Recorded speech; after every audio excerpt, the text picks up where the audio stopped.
Tengan todos muy buenas tardes. Es un placer para mí estar aquí con ustedes. Yo soy el doctor Hugo Daniel Parrales López, docente e investigador de la Universidad Salvadoreña Alberto Masferrer, y es un placer para mí estar aquí en el segundo Congreso de Investigación en Ciencias Ambientales y de la Salud 2023, CICAS, organizado por IEPROES. El día de hoy tengo el honor de presentarles la investigación titulada Método rápido para el cálculo del eje cardíaco con D1 y D3. Para comenzar, me gustaría que nos preguntemos qué es el eje cardíaco. Bueno, el eje cardíaco no es más que el vector que resulta de la despolarización ventricular y este, en esencia, es el resultado de todas aquellas fuerzas que convergen a nivel de los ventrículos. Recordemos que a nivel de un electrocardiograma, los ventrículos se despolarizan y podemos observarlo a través del llamado complejo QRS. En esencia y en palabras sencillas, el eje cardíaco es el vector o el ángulo donde se encuentra la punta del corazón. ¿Y cuál es su importancia? ¿Por qué nos interesa conocer sobre el eje cardíaco? Bueno, recordemos que el eje cardíaco primero es uno de los pasos fundamentales en la lectura e interpretación de un electrocardiograma, y esto debido a que muchas enfermedades o muchas patologías cardíacas pueden predecirse o pueden determinarse a partir del eje cardíaco.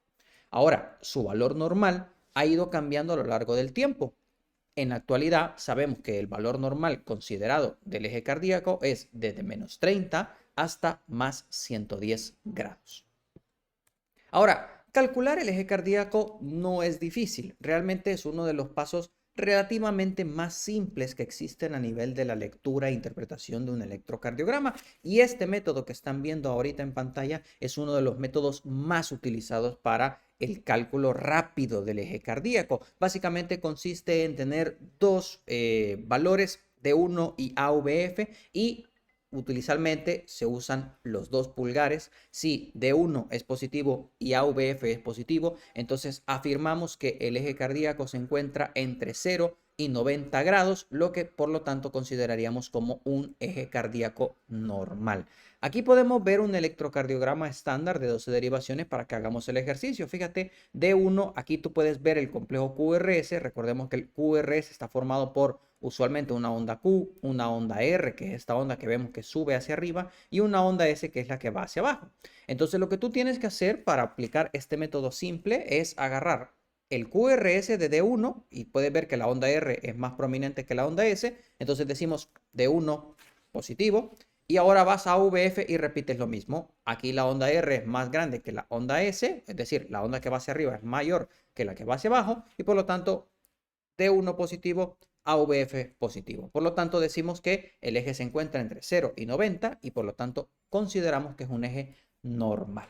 Hasta aquí no existe ningún problema.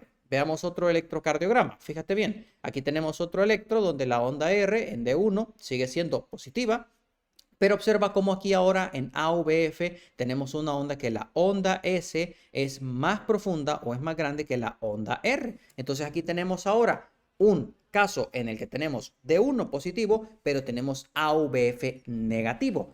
El método nos dice que si tenemos D1 positivo y AVF negativo, el eje cardíaco se encuentra entre 0 y 90 grados, y por lo tanto lo considera como un eje que se encuentra desviado hacia la izquierda. Veamos un tercer ejemplo. Aquí tenemos un electrocardiograma donde podemos observar que efectivamente tenemos una onda R, pero también tenemos una onda S, y ambas ondas se consideran que están del mismo tamaño. Si tú observas, R y S son iguales. Entonces, en estos casos decimos que ese es un QRS isobifásico, que quiere decir que se considera que es negativo. Y fíjate, AVF es positivo. Aquí la onda R es mucho más prominente que la onda S. Entonces lo que tenemos ahora es D1 negativo y AVF positivo. El método nos dice que entonces eso se encuentra, un eje está entre 90 y 180 grados, lo que quiere decir que es un eje que se encuentra desviado hacia la derecha. Así de sencillo es simplemente poder determinar el eje cardíaco con este método sencillo de los dos pulgares, o este método práctico y sencillo de utilizar. ¿Cuál es el problema? Que todo lo que acabamos de ver hasta ahorita no es del todo cierto. Y este método, aunque es muy práctico, no nos sirve realmente para calcular el eje cardíaco en muchos casos. De hecho, los dos casos que acabamos de observar, donde el eje estaba aparentemente desviado a la izquierda y el otro donde aparentemente estaba desviado a la derecha, no, realmente los ejes cardíacos no están desviados. De hecho, estaban dentro de rangos normales, porque recordemos, acabamos de mencionar, el valor normal del eje cardíaco se encuentra entre -30 y 110 grados. ¿Y cuál es el problema? Que este método clásico, que es uno de los métodos más populares para determinar el eje cardíaco, tiene al menos dos puntos ciegos. El primero se encuentra entre 0 y -30, y recuerda, el método es tajante y dice es de 0 a 90, pero ese es el primer punto ciego, entre 0 y -30. Muchos pacientes pueden encontrarse en este rango. Y el segundo punto es más pequeño, que es entre 90 y 110. Recuerda, el método clásico está diciendo que desde 90 a 180 ya lo considera desviado a la derecha. Entonces, aunque este método que acabamos de ver es uno de los métodos más populares, no es uno de los métodos más fidedignos para poder determinar con precisión el eje cardíaco. De hecho, la forma correcta para poder determinar con precisión el eje cardíaco es el modelo matemático, que básicamente surge de entender que al final el eje cardíaco está expuesto en un sistema hexaxial que básicamente se maneja como una serie de planos cartesianos donde nosotros podemos ir determinando el eje cardíaco dependiendo de un desplazamiento que podemos hacer a partir de ciertas coordenadas y cuadrantes basándonos en dónde se encuentran los factores de despolarización, y que ya existen fórmulas aprobadas que utilizan, en este caso, la tangente inversa de D1 y D3 para calcular el eje cardíaco. Y de hecho, se ha comprobado que utilizando D1 y D3 obtenemos valores más fidedignos y reales de dónde se encuentra realmente este vector resultante. Ahora, ¿cuál es el problema de utilizar el modelo matemático? Que no es práctico, y el modelo matemático es algo muy complejo. A la gran mayoría de personas, incluyéndonos a los doctores, probablemente las matemáticas no fueron nuestro fuerte. Y esto se vuelve un problema, porque si queremos un método exacto para el eje cardíaco, es el método matemático, es la fórmula algebraica, pero no tenemos la capacidad o probablemente el tiempo o inclusive muchas veces una calculadora para poder aplicar esta fórmula algebraica. Y si bien es cierto, con la edad moderna en la que estamos, el uso de celulares, el uso de la tecnología, ya existen aplicaciones para los teléfonos móviles para utilizar este tipo de modelos matemáticos, la verdad es que no siempre tenemos acceso a Internet o a un modelo matemático a través de una app en el teléfono.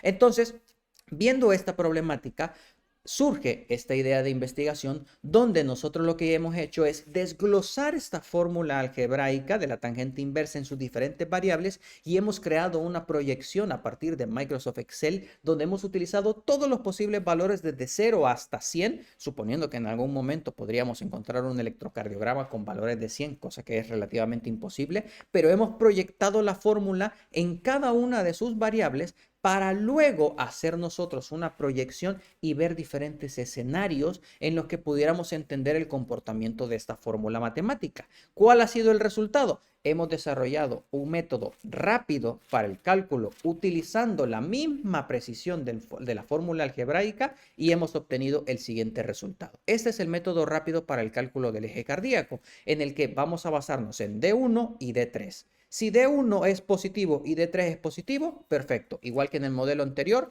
eso es un valor del eje cardíaco normal. Si D1 resultara ser negativo, pero D3 es positivo y al menos 3 veces más el valor de D1, entonces diremos que el eje también es normal. Si D1 es negativo, pero D3 no es 3 veces el valor de D1, el eje estará desviado a la derecha. Si por el contrario, D1 es el positivo, pero D3 es el negativo, pero D1 en valores absolutos, recuerda, hablar de valores absolutos es quitar los negativos, simplemente hablar de números.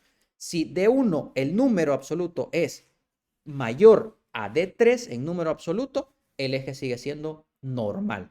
Pero si D3 es negativo y D1 no es mayor al valor absoluto de D3, el eje está desviado a la izquierda. Suena un poquito complicado, pero es muy práctico y muy sencillo de aplicar. Y vamos a hacer algunos ejemplos. Fíjate, tenemos el primer electrocardiograma que estábamos viendo. D1 aquí claramente es positivo.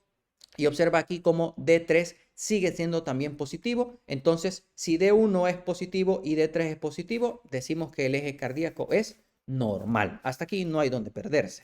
Veamos un segundo ejemplo. Este era uno de los que estábamos viendo en el método anterior, pero veamos. D1 en este caso es negativo, porque ya hablábamos es isobifásico. Incluso podríamos llegar a contabilizar que tiene -1, porque la onda S es más profunda que la onda R.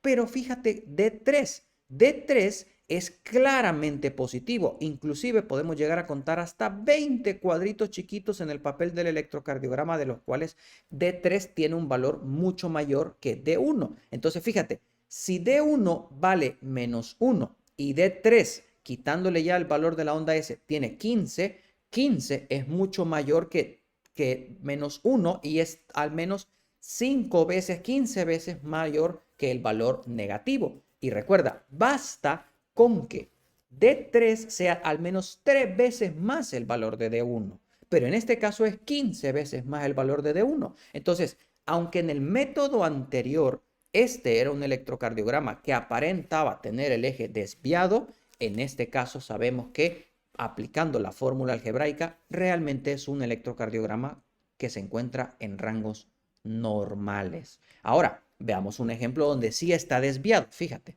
aquí tenemos a D1 de nuevo. D1 es claramente negativo. Fíjate cómo la onda S es más profunda que la pequeña onda R. Y fíjate cómo en D3 sí, la onda R es positiva, pero no compensa al valor negativo de la onda S. En este caso, el complejo QRS de D1 por la onda S es de -3 y D3 tiene un valor positivo de 6, pero 6 no es 3 veces el valor de -3. Entonces, ¿qué es lo que nos está diciendo? Que el eje efectivamente sí está desviado hacia la izquierda. Veamos otro ejemplo. Fíjate, veíamos el ejemplo también en el caso anterior. D1 positivo, pero AVF aquí era negativo. Aquí D1 sí es positivo. Veamos D3. Fíjate D3 como D3 aquí, si ya sacamos los valores, D1 es 5 porque tiene 5 cuadritos la onda R y D3 tiene -4 porque la onda S está 5 cuadritos hacia abajo, pero hay un cuadrito de la onda R. Entonces 5 menos 1 nos da -4. Y ese valor de -4, fíjate, a pesar de que D3 es negativo, como D1 en valor absoluto, quitando ese negativo, hablamos de 5 y 4, D1 es mayor en valores absolutos que D3, por lo tanto decimos que el eje sigue siendo normal, cosa que en el método anterior podíamos haber pensado que era un eje desviado.